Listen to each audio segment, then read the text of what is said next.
They drive through the night, across empty highways and forgotten towns. But some truckers return with stories that sound more like nightmares than memories. In this video, you'll hear 13 chilling true accounts from real truck drivers, moments where something just didn't feel right. From ghostly figures on desolate roads to encounters that defy logic and reason. Buckle up. These stories might just change how you feel about the open road at night. I've been driving trucks for close to 15 years now. Cross-country hauls, day and night shifts, you name it. I've done it. I've seen some weird stuff out there on the road, but nothing ever stuck with me like what happened one night just outside Springfield, Missouri. It was around 3 a.m., and I'd pulled off onto a quiet exit ramp to take my 10-hour break. I was hauling a full load of dry goods from Oklahoma up to Illinois and figured this spot was as good as any to rest. The sky was clear and the moon was damn near blinding. It was full, high, and cast a silvery glow over everything. Even the shadows looked like they had shadows. I'd backed my rig up neatly onto the shoulder and set the brakes. The ramp was surrounded by fields, flat open farmland with one particular cut cornfield stretching out to my right. Nothing unusual for this part of the country, but as I glanced out the passenger window, something caught my eye. There was a figure in the field, a person, or at least something shaped like one. It was just standing there, out past the rows of cut stalks. Not moving, not waving, just still.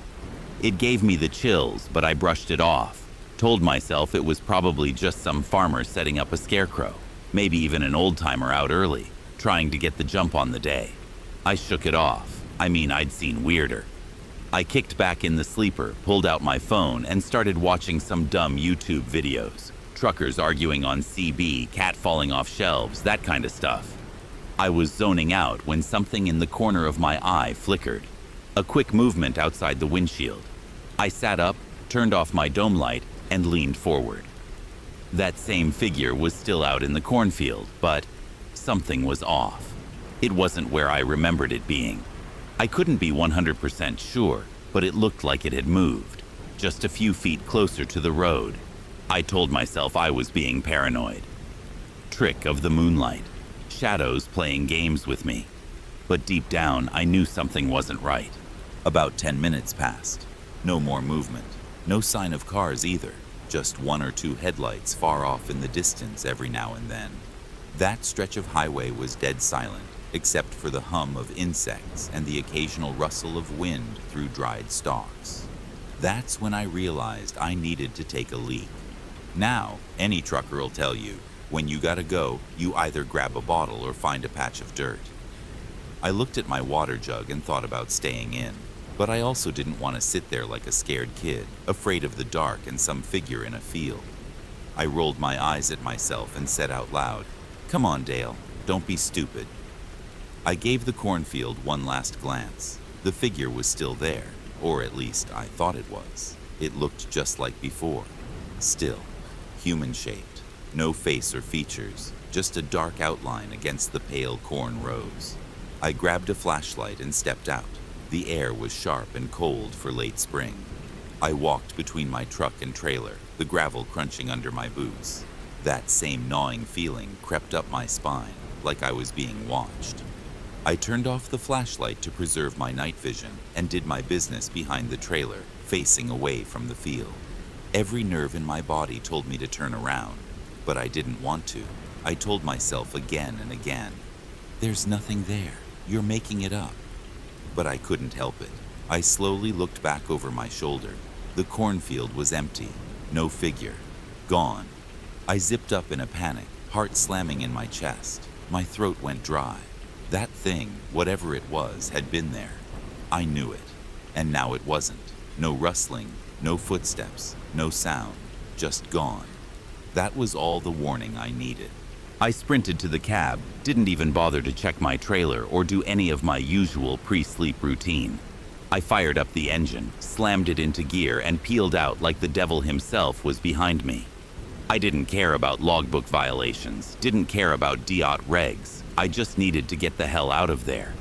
For the next 40 minutes, I drove fast, way faster than I should have with that much weight behind me. The highway stretched ahead like a black ribbon, and I kept checking my side mirrors over and over. Nothing followed, no lights, no movement. But that didn't help me breathe easier. It almost made it worse, like whatever had been watching me didn't need to follow. I finally pulled into a Love's Travel stop off I-44, just outside of Lebanon. The place was bright as a baseball stadium and packed with trucks. I'd never felt so relieved to be surrounded by people and artificial lighting.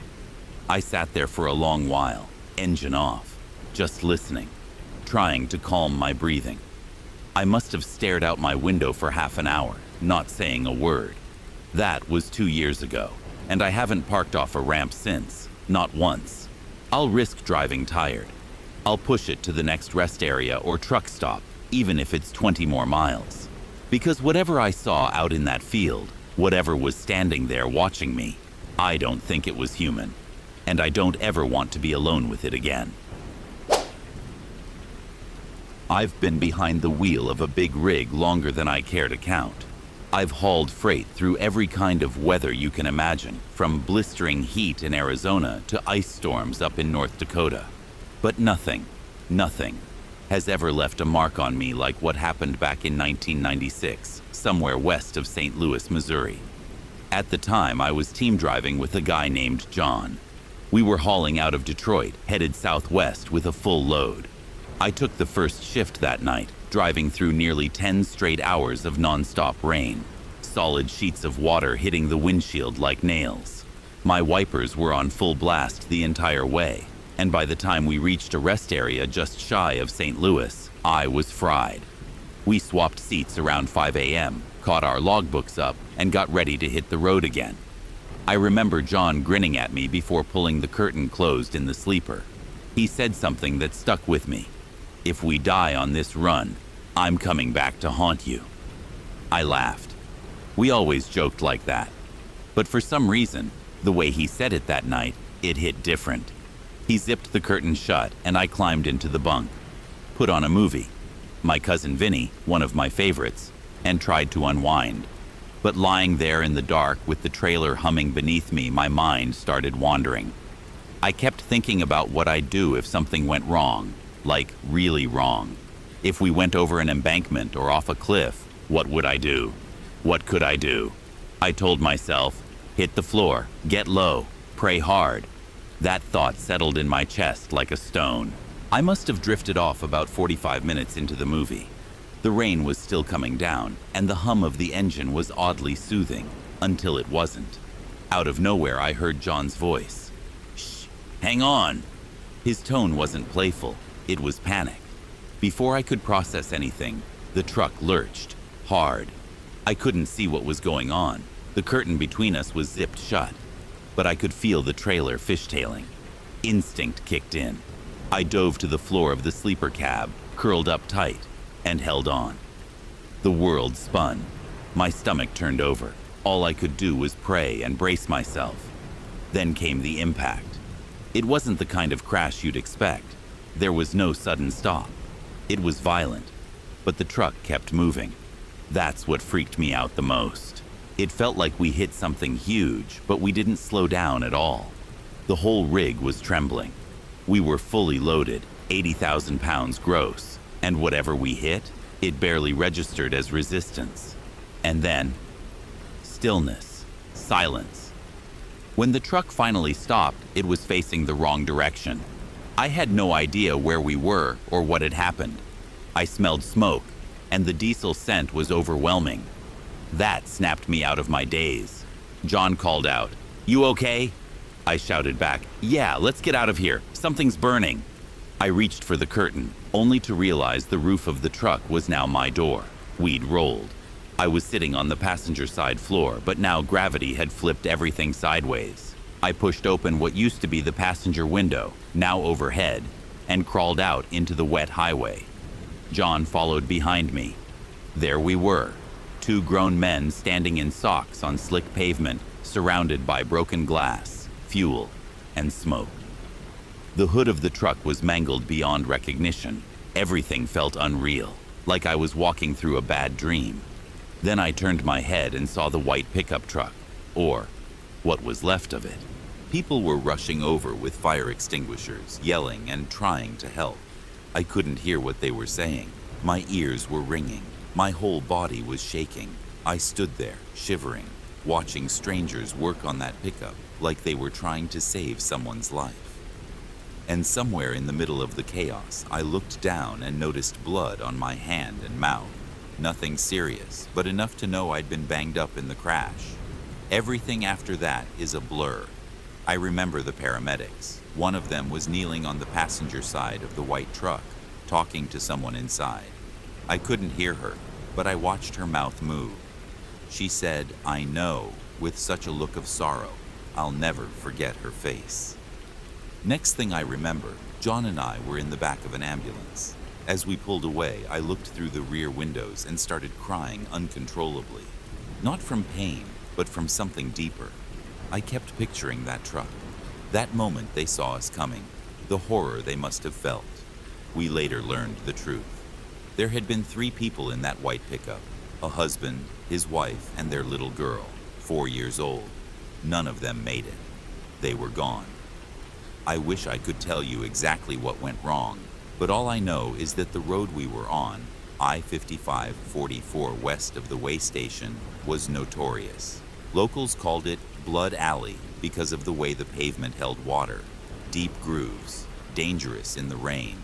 We hit a patch of standing water, lost control, and went airborne across the median into oncoming traffic. Months later, I drove through that same stretch of road. They'd finally patched it. Too late. I still carry that night with me.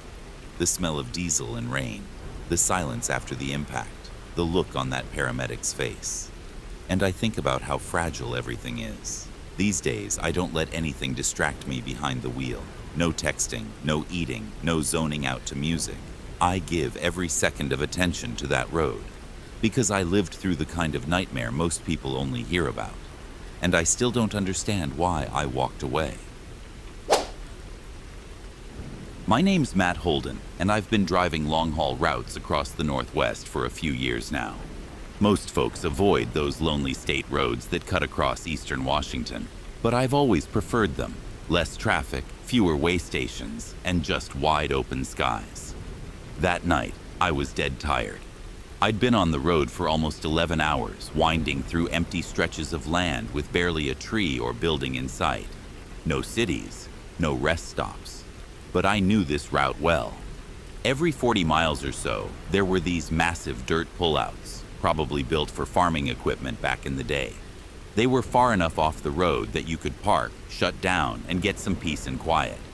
I pulled into one of those dirt lots just after 10 p.m., shut off the engine, and closed all the blinds. The wind was howling across the flatlands, making that low, ghostly whistling sound against the trailer. I didn't think much of it.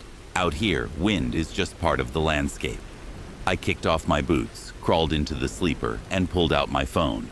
I was relaxed, cozy even, until I heard it. The sound was faint at first, a rattle. Someone or something was trying to open the driver's side door. My body went stiff. I hadn't heard a single vehicle go by since I parked, not one. I'd been out there alone for nearly an hour. My first thought was, maybe it's just the wind.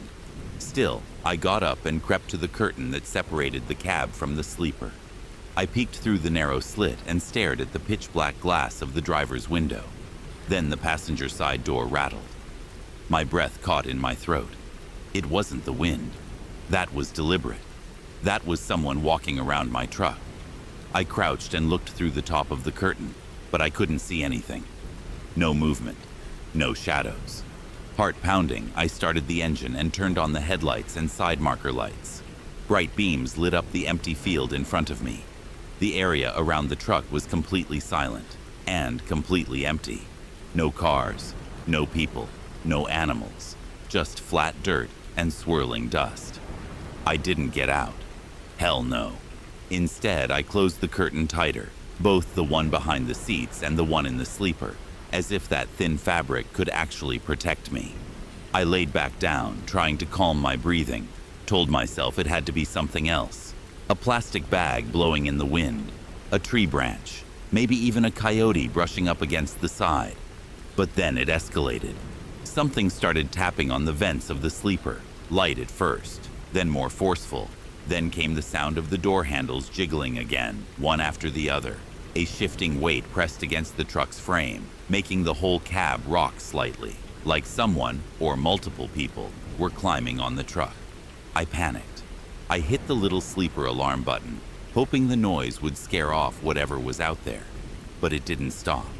Instead, the noise grew, tapping on the glass, clicks on the metal frame, and the eerie hiss of air releasing from the suspension.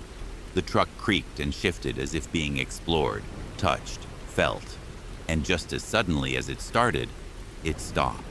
For several seconds, the only thing I could hear was the sound of my own heartbeat and the wind rattling across the plain. I didn't move, didn't breathe. Then I heard a new sound, the distant rumble of another semi approaching. A set of headlights passed by on the road, not slowing down, just a blur of motion and light in the dark.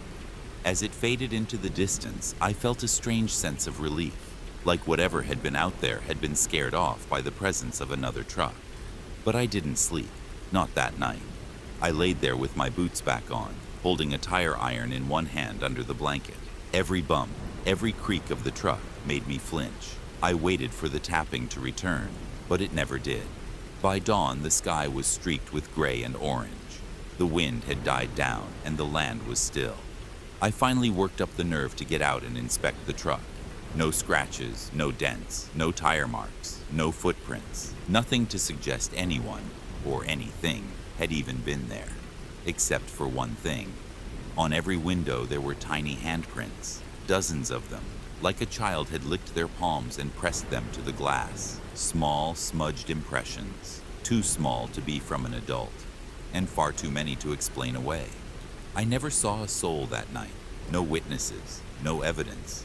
But those prints, they were real. I scrubbed them off myself, every last one.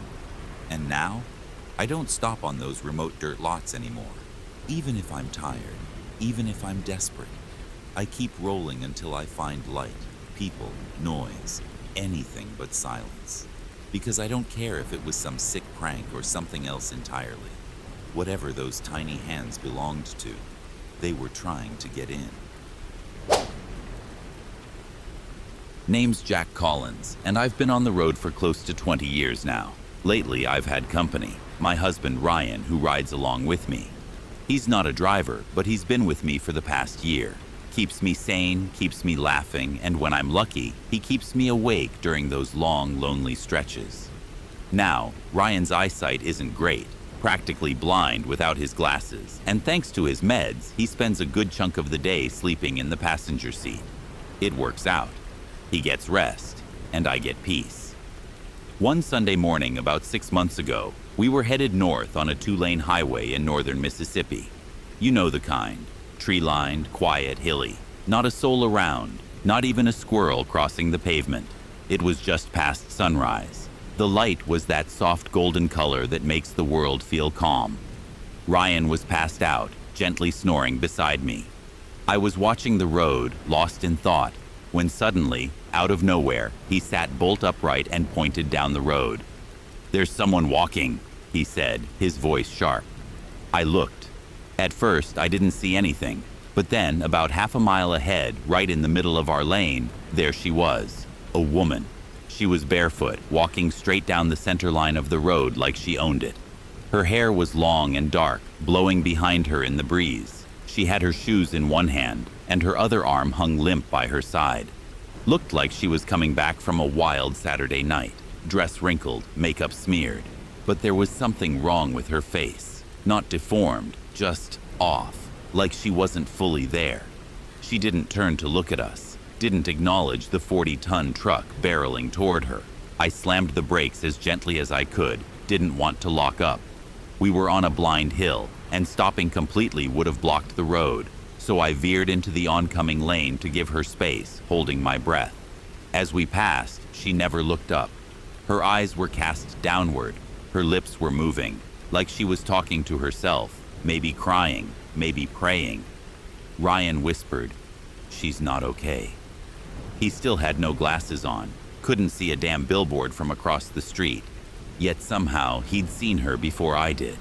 We looked at each other, and I saw it in his face. He was rattled, pale, confused. "I shouldn't have been able to see her," he said softly. "I was dreaming. Then I saw her." We pulled into a convenience store a few miles up the road. I called it in, gave a vague location, told them there was a woman on foot who might need help. The dispatcher said they'd send a cruiser to check it out. We waited about 20 minutes, sipping bad gas station coffee, hoping to hear something on the local chatter. But nothing came through. We drove on. Later that afternoon, we passed a state trooper headed south. I flashed my lights, but they didn't stop. I assumed they'd checked it out already, maybe picked her up, maybe she'd made it to town on her own. But something about that morning never sat right with me. Ryan kept replaying it in his head. He kept saying the same thing. I saw her before she was visible. He didn't mean it literally, of course, but it was like he'd felt her, like something deep inside woke him up just in time.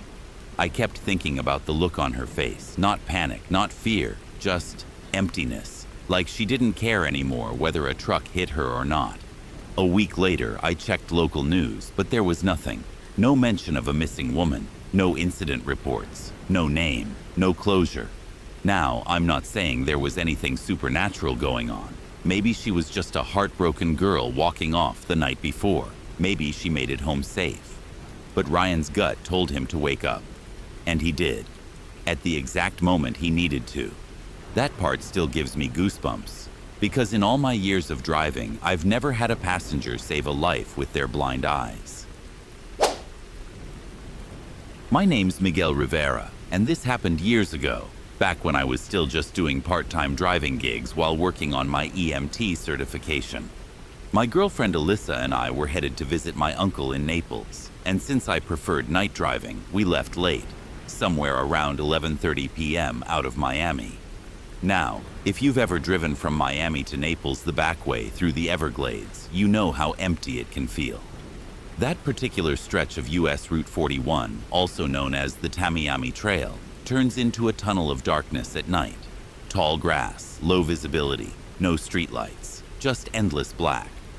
We were about an hour in, with barely any traffic except the 18-wheeler in front of us. I figured he was hauling something heavy because he was slow, real slow, and there was no safe shoulder to pass him on that part of the two-lane road. So I hung back. Alyssa had dozed off with her head against the window, curled in a hoodie, earbuds in, totally out. I didn't blame her. We were both exhausted from the week. I wasn't even supposed to be behind the wheel, but I always felt more alive at night, calmer. Still, I could feel the fatigue creeping in, the hum of the tires, the rhythm of the road. It was hypnotic. I turned the volume knob up and started flipping through radio stations, trying to find something to keep me alert. Static. More static. A bit of gospel. A faint country tune with so much distortion it sounded underwater. Then, all at once, a station came through, clear as day. Smooth jazz, warm and soft, like it had just been waiting for me to tune in. I let it play for a few minutes. Then the DJ spoke. "The stars are putting on a show tonight, folks, especially out there in the Everglades. If you're passing through, why not pull over and take a look?" I remember glancing at the radio, like I was expecting to see a face staring back. The voice was rich, slow, strangely compelling, like he knew exactly where I was and what I needed to hear. Normally, I'd ignore something like that. I'm not the type to stop on a desolate road in the middle of nowhere just because a DJ told me to look at the stars. But I swear to God, I felt something shift, a pull in my chest, a stillness in the air.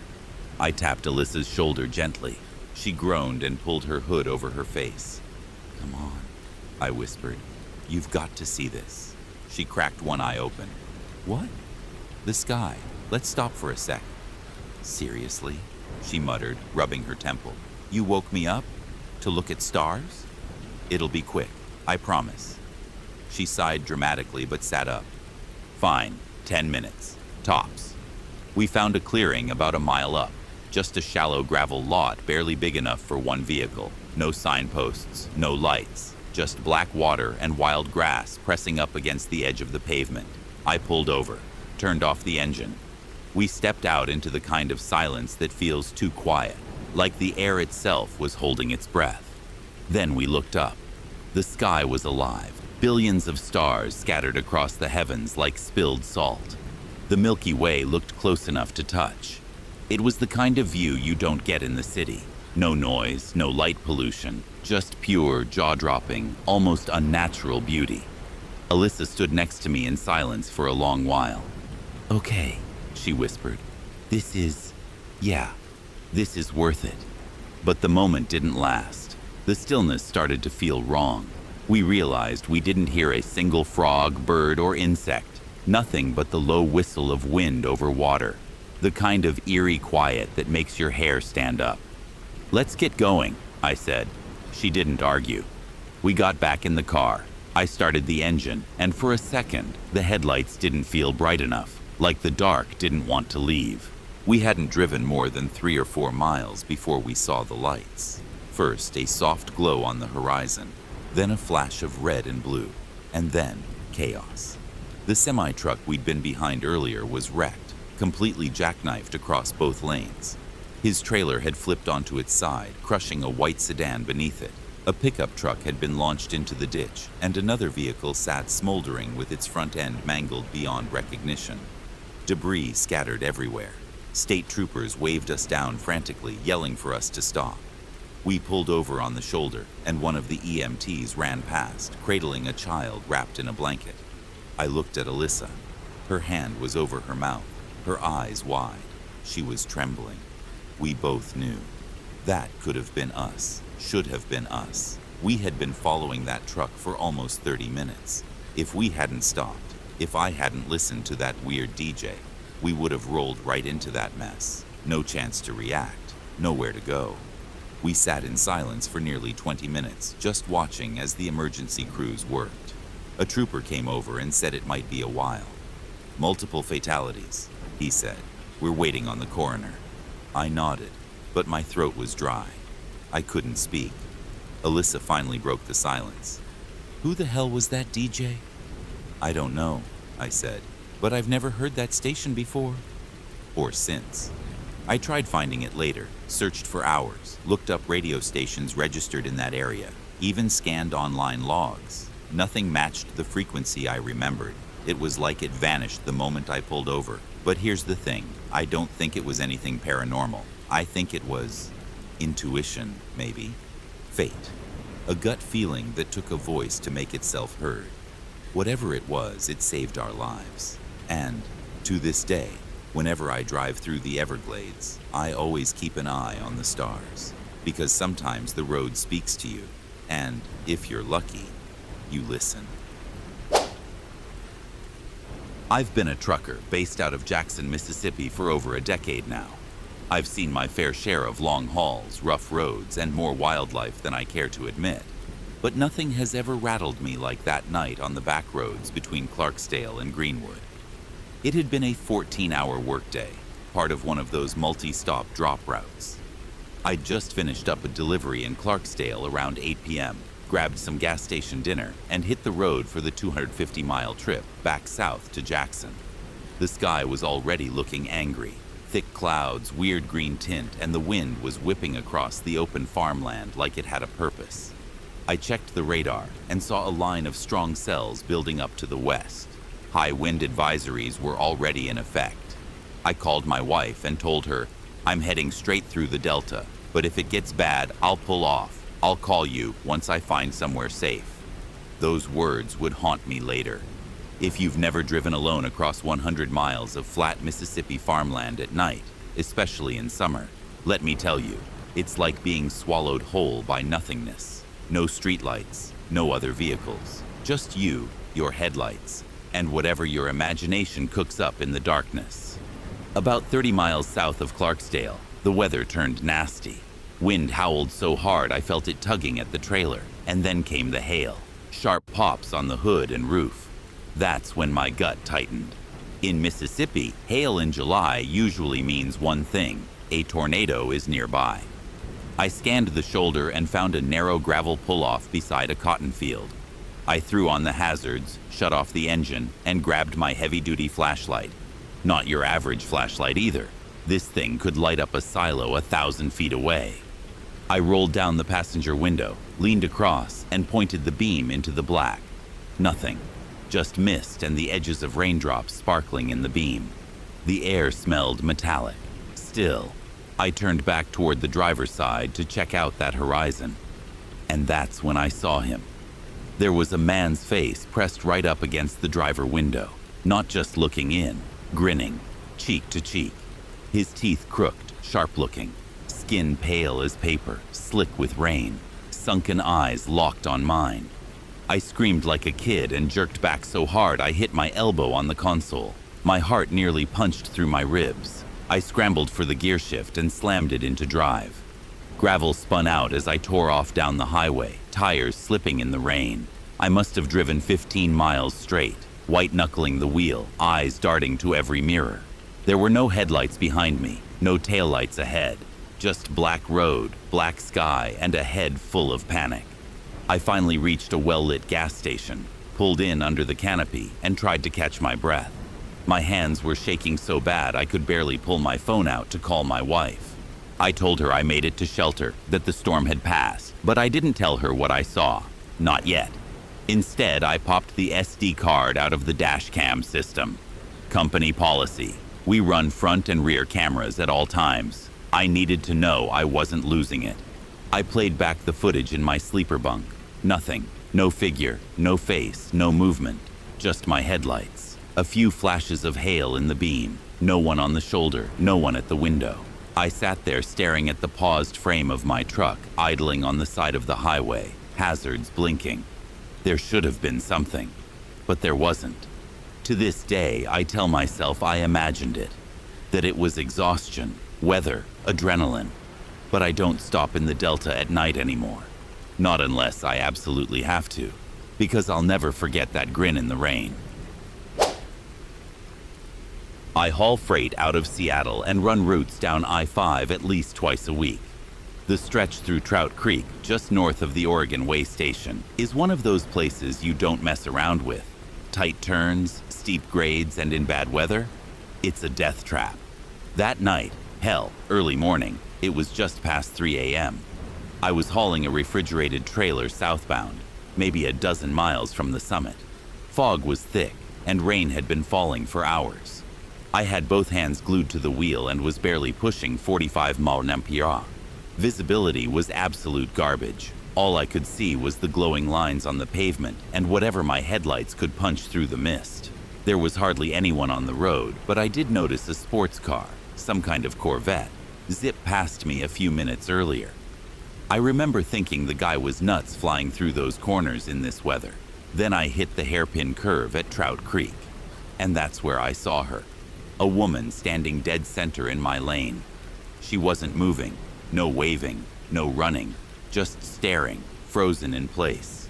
I couldn't make out much detail through the fog and rain, but I swear, her face looked hollow, like she'd already seen the end of something. The Corvette swerved hard just in front of me and narrowly missed hitting her. I slammed my brakes, horn blaring, tires hissing on the wet asphalt. My trailer wobbled behind me and I prayed it wouldn't swing. I veered toward the median shoulder just enough to avoid a full stop. It was too dangerous to block both lanes on that curve. Another truck was closing in fast behind me in the right lane. One more in the left mirror. That woman didn't move. Didn't even flinch when a car missed her by inches and I came barreling toward her in a 40-ton Freightliner. It was the most surreal thing I've ever seen. I couldn't stop right there. It was suicide. No shoulder, blind corner. And if one of those trucks behind me didn't react in time, we'd have a pileup worse than anything I've ever seen. So I pulled off a half mile down the road, hit the flashers, grabbed my phone, and called 911. I told dispatch everything. The location, the woman, her clothing, her position in the road. They said they'd send someone immediately. And that's when I heard it. The dispatcher paused, then said, "Sir, are you still on the line?" "Yes," I answered, heart pounding. "There's been an incident." Units are en route. I sat there on the side of the road in silence for 10 minutes, staring at my hazard lights flashing in the rain. Other trucks kept passing by, unaware of what had just happened around the bend. I kept checking my mirrors, hoping I'd see her walking past. Maybe someone had stopped. Maybe she made it off the road. But deep down, I knew better. 2 weeks later, I got a call from Oregon State Patrol. The voice on the phone was stern. "Mr. Mathis, can you confirm the type of truck you were operating the night of the 12th? My stomach dropped. "This about the woman?" I asked. There was a pause. "She was struck and killed during your 911 call." I couldn't respond, just sat there on the edge of my bunk, phone pressed to my ear. The officer continued. "We believe she escaped from a nearby mental health facility. She was reported missing just after midnight, walked nearly 5 miles before ending up on the highway." My chest felt tight. "Did the driver who hit her stop?" I asked, even though I already knew the answer. "No. We believe it was one of 2 trucks that passed shortly after your call. Both way station logs were blank. It appears the station was closed that night." He thanked me for the report, said they appreciated that I called it in, that it might have helped bring closure. But I didn't feel any better. I still remember that face, that expressionless, almost ghost-like look, like she wasn't scared, like she wanted it. To this day, I wonder if she even knew where she was. And every time I round that corner in Trout Creek, especially in the rain, I slow down a little more, just in case someone's still standing there. My name's Daniel Mercer, and I've been trucking up and down the East Coast for nearly 2 decades. Over that time, I've dealt with reckless drivers, bad roads, and enough close calls to fill a book. But none of them haunted me like what happened on the Schuylkill Expressway that night. If you've never driven it, locals in Philadelphia don't call it the sure kill for nothing. It's chaos in concrete form. No merge lanes, sudden exit ramps, and impatient drivers who treat physics like a suggestion. It was around 10 p.m. I had just crossed the Walt Whitman Bridge and merged onto the Schuylkill with a load of nearly 46,000 pounds of soup. My gross weight was brushing right up under 80,000 pounds, fully loaded, no room for error. I was cruising in the center lane, overtaking a slow-moving SUV on my left. It was all routine until that moment when everything slowed down. The SUV suddenly swerved hard to the right, across all lanes, trying to make an exit they had already missed. And then he hit the brakes. I stomped the brake pedal with everything I had. The trailer groaned behind me. Tires screamed against the pavement, but at that speed and weight, you don't stop. Not fast enough. Not with 80,000 pounds barreling down at what now felt like a wall of human flesh and steel. My eyes locked on the back window of the SUV. Inside were 3 kids, wide-eyed, mouths open in silent terror. I could see their faces as clearly as if they were inches away. One of them was crying. One was gripping the seatbelt like a lifeline. The third just stared at me, frozen. I didn't have time to curse, didn't even have time to blink. There was only one thought pounding through my head like a drumbeat. I'm not stopping. And in that split second, something inside me cracked. Not panic, not fear, just cold acceptance. I was about to kill them. There was no way around. Cars on both sides, guardrails, no shoulder, nowhere to go. I had seconds left and no control, no choice. I felt it deep in my gut, this inevitability, that terrible, helpless certainty that you were about to end someone's life. And then something changed. I don't know if it was my air horn blaring, or if the kids were screaming, or if God himself reached down and gave that SUV a shove, but at the last possible second, the driver cut the wheel hard right and floored it, shooting over to the shoulder like a bullet. They skidded, spun, and ended up facing the wrong way, stopped just past the gore point of the exit. But they were alive, and so was I. My rig rumbled past the empty lane where their SUV had been a second ago. I didn't even realize I was screaming inside my cab, raw, guttural rage and adrenaline. My hands were shaking, white-knuckled on the wheel.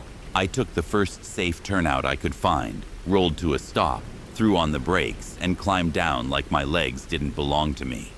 I walked over to my front tire and just started kicking the hell out of it. Over and over, fists clenched, not because I was angry at the tire, but because I didn't know what else to do with the weight of what almost happened. You'd think I'd be relieved, but I was furious. Furious that someone's stupidity, their impatience, their selfish decision to cut across 3 lanes on a busy, dangerous expressway almost got their entire family killed, and almost made me live with that. To this day, I still drive the squeal kill. It's part of the job. But every time I cross that bridge and see that exit ramp, my hands tighten on the wheel, and I remember their faces, especially that one kid, the one who just stared at me, like he knew exactly what almost happened. I'm not a truck driver, but the story is from a truck driver. I'm Tyler West, and for about 5 years I worked the overnight shift at a gas station off a 4-lane highway just outside Pine County, Alabama. Every Friday night into Saturday morning, same routine. Bad coffee, too much cleaning, and a handful of regulars getting smokes or beer before the clock struck midnight. That particular morning, it was creeping up on 6 a.m. My brain was mush, and I was counting the minutes until shift change. The sky was just starting to lighten, and the birds were doing their early chirp thing. I was half asleep behind the counter, sipping cold coffee, when a semi-truck pulled into the fuel lane hard and fast, like too fast. The driver jumps out, and he's pale. I mean ghost white. His face looked like he'd just seen someone get flattened on the highway. He practically jogs into the store, eyes wide, breathing like he just ran a mile. I looked up, blinking. "You okay, sir?" He stares at me like he's trying to decide whether or not to talk. Then he blurts out, "I'm not crazy." Always a great opener at 6 a.m., right? So now I'm a little on edge. It's early, I'm alone, and this guy, a grown man, trucker, built like a linebacker, looks like he's about to cry or scream. I give him a careful nod and say, "Of course not. What happened?" He leans on the counter and says, "I just saw something huge on the side of the road." Now I'm thinking deer, maybe a bear. We'd had a black bear rummaging in the dumpster just the week before, so I say, "Bear? Deer? Or maybe a drunk guy in camo?" He shakes his head hard. "No, bigger than a bear standing up." I blink. "Like a really tall person?" He leans in closer. It picked up a full-grown dead buck and just threw it over its shoulder, like it weighed nothing. Then it walked off into the woods. I just stared at him. My brain stalled. It was too early for this. The man looked dead serious. No grin, no twitch, just pure, I don't know what I saw energy. And then, as if on cue, Earl, one of our morning regulars, walks in for his usual black coffee and powdered donuts. He hears the tail end of the story and casually says, "Oh yeah, that's just Bigfoot, lives near the county line." Like he just said, looks like rain later. The trucker and I both turned to look at Earl like he had grown a second head. "You're kidding, right?" I asked. Earl just shrugged, calm as can be. "Seen him twice, once by the bridge and once back by the old mill road. Big old thing, doesn't bother nobody unless you mess with his deer." The trucker just blinked. His jaw moved like he wanted to respond, but nothing came out. He turned back to me, slapped a 20 on the counter and said, "Just gas, pump 2. He was back in that truck and gone within a minute. I never saw him again. Earl still comes in every Saturday morning, still swears by what he saw. Even gave me directions once to the spot, but I smiled and said no thanks. Look, I'm not saying I believe in Bigfoot, but I'm also not saying that trucker was lying either. Something out there picked up a full-grown buck and walked away like it was a grocery bag. So yeah, I don't go in the woods, and I definitely don't mess with anything near the county line. My name's Rachel Morton, and I've been a long-haul trucker for nearly a decade. There's something peaceful about the road when you're out there on your own, with just your rig, the hum of the tires, and in my case, my Beagle mix, noodles. But some nights stay with you forever. A few years back, I had a solo run heading to a warehouse on the outskirts of Memphis, Tennessee. The delivery was a nightmare. The receiver kept me waiting nearly 7 hours before finally unloading. By the time I finished, my HOS clock had run out. No choice but to head across the river to West Memphis, Arkansas, and park at the TA off I-40 for my 10-hour reset. It was around 8:30 p.m. when I pulled in, and the lot was packed. No surprise for a Friday night. I had to park way in the back, near the tree line. That part of the lot is barely lit, just shadows and the occasional flicker from a weak floodlight. Not exactly the safest feeling spot, but truckers take what we can get. I let Noodles out for his bathroom break. He was sniffing around, doing his thing, when I noticed something that made me freeze. About 3 trailers down, at the very rear of one, stood a man. He wasn't moving, just standing there in the dark, partially hidden in the shadows, like he was waiting for something. He wasn't doing anything illegal or obvious, but the way he stood there watching gave me a chill. I got a bad gut feeling immediately. I hurried Noodles back to the truck and secured the door. My stomach was growling, hadn't eaten since lunchtime, so after a quick check to make sure my truck was locked up tight, I headed toward the main building for dinner. The walk to the store felt longer than usual. I could hear gravel crunching under my boots, but soon, another set of footsteps echoed faintly behind mine. I glanced back. The man. The same guy I'd seen by the trailer. He wasn't rushing or trying to catch up. He just followed at a distance, maybe 20, 30 feet, same slow pace, hands at his sides, head tilted just slightly downward like he was deep in thought, or focused on me. I changed my route, taking a weird loop around a line of parked reefers, hoping to throw him off. He followed. I passed by the fuel island, cut through the side of the convenience store, pretended to check my phone. Still there. He kept the same quiet distance, never speeding up or slowing down. No eye contact. Just that eerie, silent pursuit like he had all night to walk behind me. By the time I reached the building, my heart was thudding, but I played it cool. I stepped into the truck stop lobby. Bright lights, music, chatter, other drivers grabbing snacks and talking over the hum of slot machines. It was crowded, which should have made me feel safe. But even inside, I didn't see where he went. The restaurant inside the TA was busy, which gave me some comfort.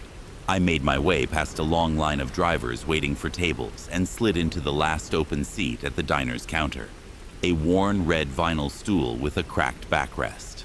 A young waitress with a ponytail brought me a glass of water and a menu. I ordered meatloaf, mashed potatoes, and green beans. Typical comfort food after a rough day. While waiting, I kept scanning the room. No sign of the man who'd followed me in. I told myself he must have just been some random guy heading the same direction. Still, my nerves wouldn't settle. My plate arrived about 15 minutes later. I was halfway through the meal when my bladder decided it had enough coffee for the day. I flagged the waitress down and said I'd be right back, asked her not to clear my plate.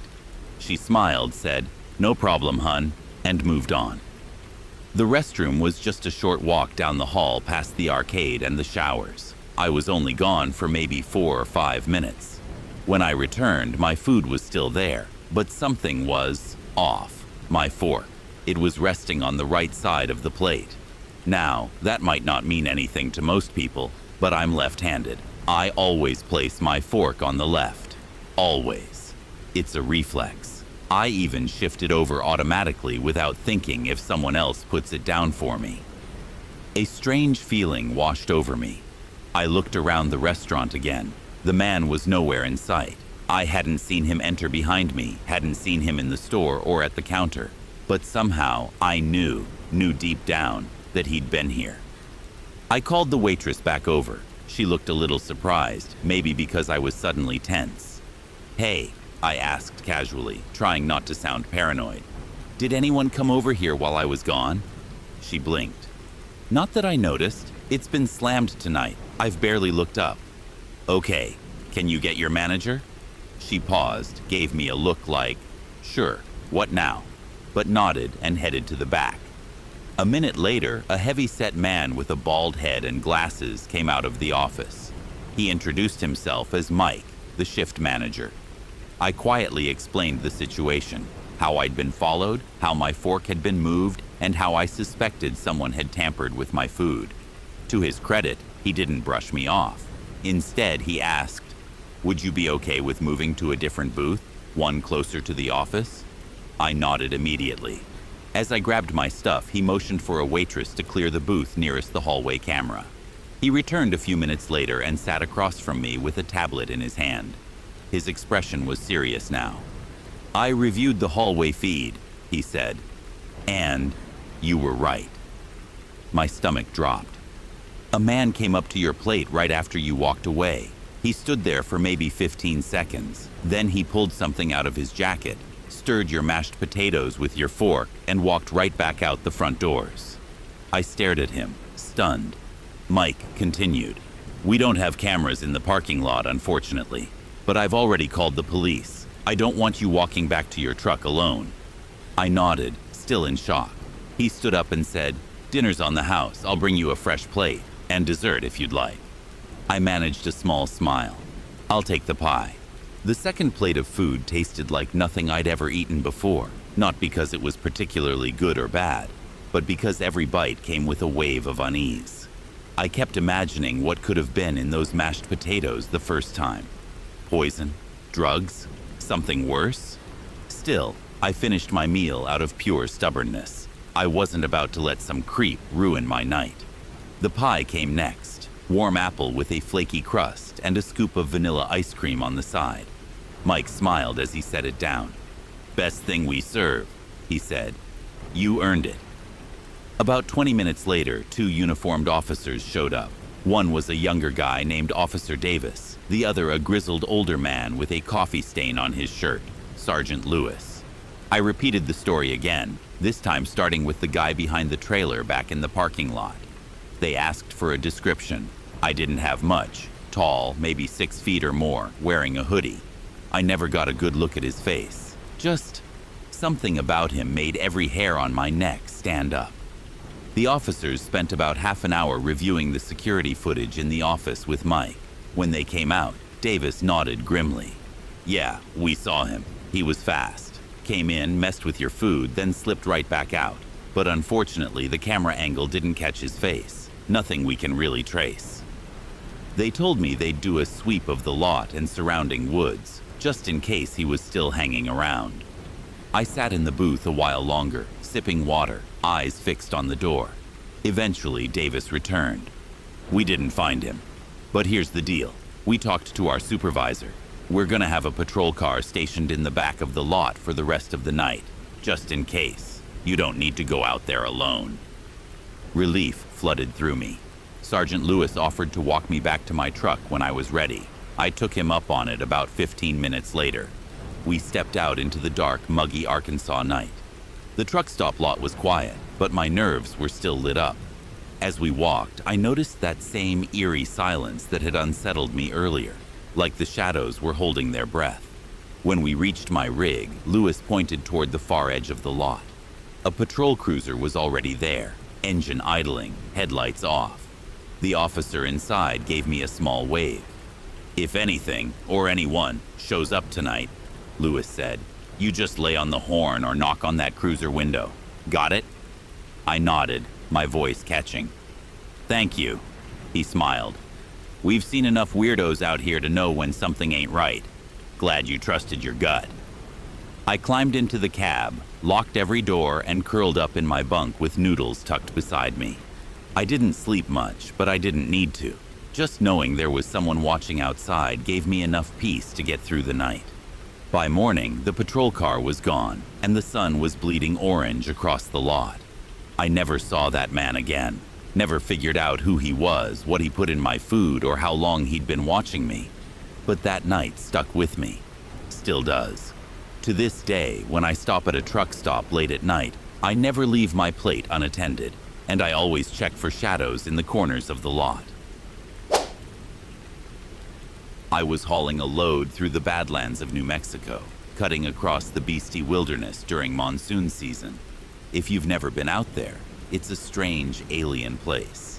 Twisted rock formations, no trees, no grass, just endless stretches of red sand and stone, that look like they melted under a blowtorch. You get the feeling you're not supposed to be out there, like you're trespassing in some forgotten place. It was late in the day, pushing dusk, and I was trying to make it to Farmington before shutting down for the night. The rain came in out of nowhere. One minute it was calm, the next I could barely see the road in front of me. Torrential downpour, hail bouncing off the hood, lightning flashing across the sky like strobe lights at a rave. The kind of weather that makes you want to pull over, but out there you don't have many options. I slowed down to a crawl, maybe 20 miles an hour, and kept both hands tight on the wheel. The wipers were going full blast and still barely making a difference. I was tense, hyper-focused, trying to keep the rig from sliding off one of those narrow desert highways. Then I rounded a slow bend, and I swear to God, I thought I had lost my mind. Because in the middle of that storm, the entire landscape was on fire. I'm talking full-on wildfire. 20-foot flames dancing across the rocky hills, stretching hundreds of yards in every direction. And this wasn't a dry lightning strike situation either. It was pouring. Sheets of rain slammed into my windshield, thunder shook the entire cab, and hail the size of marbles kept pinging off the roof. And yet, the land was burning. It didn't make any sense. I slowed the rig down even more, just crawling forward now. My eyes kept darting between the road and the inferno around me. I couldn't see any smoke, just fire, wild and bright against the dark sky. No trees, no grass, just the rocky dirt plains completely lit up like hell had cracked open right under me. It felt like something out of a nightmare. A part of me wondered if I was hallucinating from exhaustion. Maybe I'd nodded off and this was a dream, or I'd finally cracked after too many nights on the road. But the flames were real. I could feel the heat, even through the rain. What really got under my skin was how silent it all was inside the cab. Outside was chaos, lightning, fire, hail, and inside I could only hear the steady thump of the wipers and the low hum of the engine. The contrast made it feel unreal, like I was drifting through some surreal painting. I kept looking around for a cause, maybe a gas leak, a downed power line, something, but saw nothing. No emergency vehicles, no other drivers, and no sign of what had started it. Just this apocalyptic scene in the middle of nowhere. Eventually, I eased out of the flaming stretch and back into a more typical stretch of soaked, desolate highway. The rain hadn't let up one bit, but the fire had vanished behind me like a fever dream. I gripped the wheel tighter, trying to process what the hell I had just witnessed. I kept driving for another 20 minutes until I hit a small gas station near a junction. Pulled in, still a little shaken, and went inside just to grab a coffee and breathe for a second. The lady behind the counter gave me a weird look, probably because I looked like I'd seen a ghost. "You all right?" she asked. I just shook my head. "You heard anything about a fire down near the Bisty area?" Her eyebrows lifted. "You saw that?" "Yeah, drove right through it. Thought I was losing my mind." She leaned in a bit. "Word is, a propane truck lost control in the rain. Took a bad turn, flipped, ruptured. They say the whole thing went up like a bomb." That explained the fire, sure, but it still didn't make sense how it was burning in a torrential storm. I hadn't seen the truck either. No wreckage, no signs, just flames, burning rocks and mud, like the ground itself had been lit on fire. I didn't know what I felt. Relief that I hadn't imagined it, guilt that I hadn't stopped, or something in between. The woman told me emergency crews had finally gotten there, but it took hours just to approach because the fire was so erratic and widespread. I never found out what happened to the driver of that propane truck. I didn't want to know, if I'm honest. Even now, I think about that night sometimes. It was just past 1 a.m. when I pulled into the receiving facility up on the north side of Reno, Nevada. The place was way out there, far off the main highway, down this old two-lane that locals called Military Road, though I'm not sure it's ever been official. No lights, no traffic, nothing but silence and desert darkness. I'd been driving for hours, and since they didn't open until 6 a.m., I figured I'd just catch a few hours of sleep in their lot. There weren't any other trucks around, no security, not even a building light on. It was dead quiet. I parked off to the side near the fence, away from the main gate, shut everything down, and crawled into the sleeper. It didn't take long for me to crash out, pure exhaustion. I remember checking the time on my phone before knocking out, 1:22 a.m. I don't know how long I was out, maybe an hour or less, when I was jolted awake by a loud knock. No, not just a knock, it was pounding. Someone was hitting the driver's side door or window so hard it made the whole truck shake. The sleeper rattled like someone had body slammed the side of the cab. My heart jumped into my throat. For a second, I thought maybe the warehouse crew had shown up early and were trying to wake me for an unload. That would have been weird, but not impossible. Still half asleep, I threw on a hoodie and slid into the front seat, flipping on the cab light. I looked out the side window. Nothing. No one there. I opened the door and stepped out, figuring maybe the guy had walked around to the back of the trailer to inspect something. Still, nothing. No footsteps in the gravel. No voices. Just desert silence and the faint hum of power lines in the distance. I walked the full length of the trailer, circled around it, even checked underneath. No cars, no people, no wind. The weirdest part? The air was still, not even a breeze.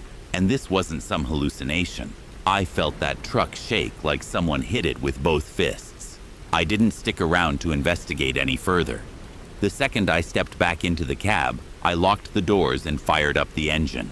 I didn't even bother putting my shoes on properly, just slammed it into gear and got the hell out of that lot. My headlights cut across the empty gravel yard as I pulled out, and in the rearview mirror, the building looked as dark and lifeless as it had when I arrived. Still no sign of a soul anywhere. And yet, that pounding was still fresh in my mind, the force of it. Trucks don't shake like that unless something, or someone, hits them hard. I drove about 15 minutes down the road and parked at a truck stop just off the freeway. Plenty of lights, other drivers, and cameras. Everything that creepy lot didn't have. I stayed there the rest of the night with the curtains shut tight and the cab lights on. The next morning, I headed back to the warehouse at 6 a.m. sharp, like nothing had happened. The crew greeted me casually. No one mentioned anything about someone being on site earlier. I asked the guy unloading me if they ever have security or night staff. He just shrugged and said, "Nah, this place is locked up tight at night. Nobody comes around until the morning shift." To this day, I still can't explain what happened. Maybe it was some local messing with me. Maybe it was some kind of ghost story waiting to happen. All I know is that I felt that knock, and I'll never park overnight at a closed facility again, especially not one that far off the grid. Name's Tom Beckett. Been driving trucks across Canada and the northern US for most of my adult life. You rack up enough miles, you start thinking you've seen it all. Blizzards, moose collisions, drunk loggers waving you down at 2 a.m.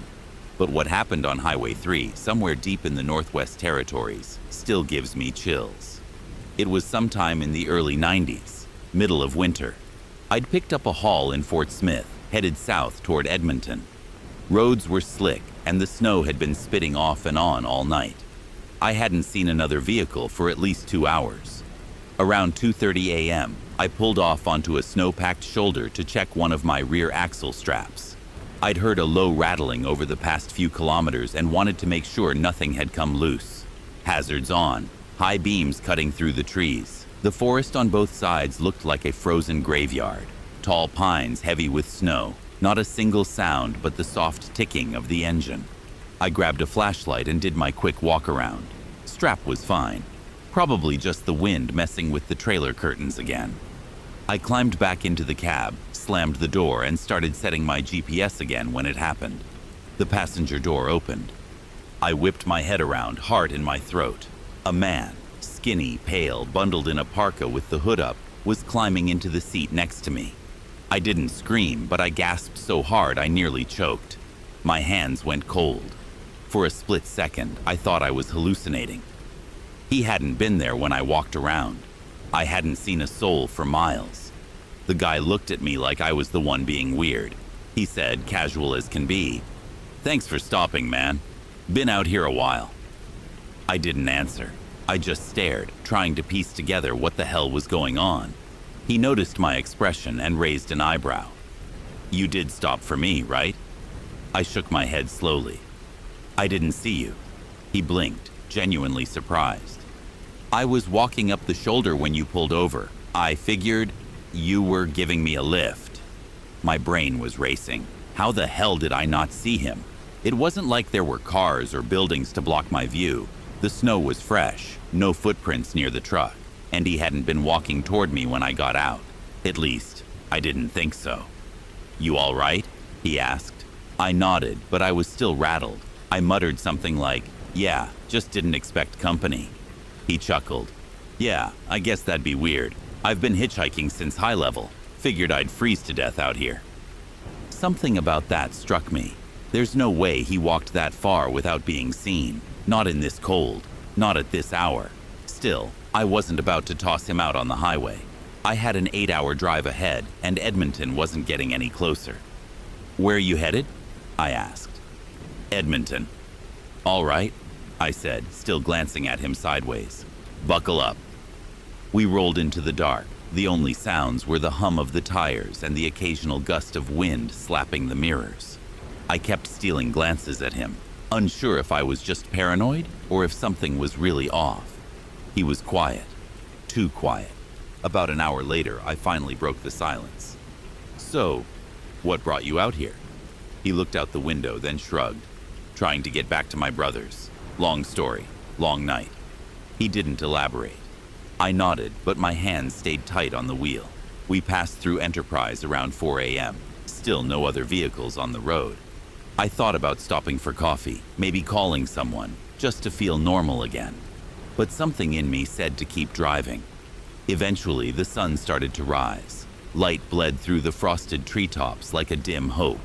And with daylight, some of that tightness in my chest finally started to let go. I pulled into a fuel stop on the outskirts of High Prairie, and as I shut the engine down, the guy unbuckled his seatbelt and gave me a small smile. Thanks, man, for the ride, seriously. Yeah, I said, no problem. He reached into his coat, pulled out a crumpled $5 bill, and offered it to me. I shook my head. Keep it, just glad you're not, well, I don't know, a bear or a ghost or something. He laughed hard at that, first real laugh since he got in. Ghost? Damn, I must have scared the hell out of you. I smiled a bit. I thought I was about to be on the news. We both got out, and I watched him walk toward the cafe attached to the gas station. Normal gait, normal guy, no weird behavior. Just cold, tired, and grateful. But here's the part that stuck with me.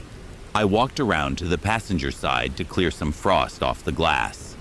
And that's when I noticed the door hadn't latched properly. It was slightly ajar, loose, like he'd pushed it open without using the handle. I checked the exterior. The snow was untouched. No footprints on that side. Nothing. To this day, I'm not saying anything supernatural happened. I'm sure there's a logical explanation. But every once in a while, usually late at night, somewhere off a frozen shoulder, I'll look at that passenger seat and wonder, how did he get in without me ever hearing him approach? If you made it this far, thank you for riding with us through every dark mile. Which story shook you the most? Let us know in the comments below. We love hearing your thoughts, or even your own experiences. And if you enjoy these spine-tingling tales from the road, don't forget to like this video and subscribe to Mr. Rainy Night for more true horror stories told in the dark. We'll be back soon with more unsettling encounters. Until then, drive safe and don't trust everything you see in your mirrors.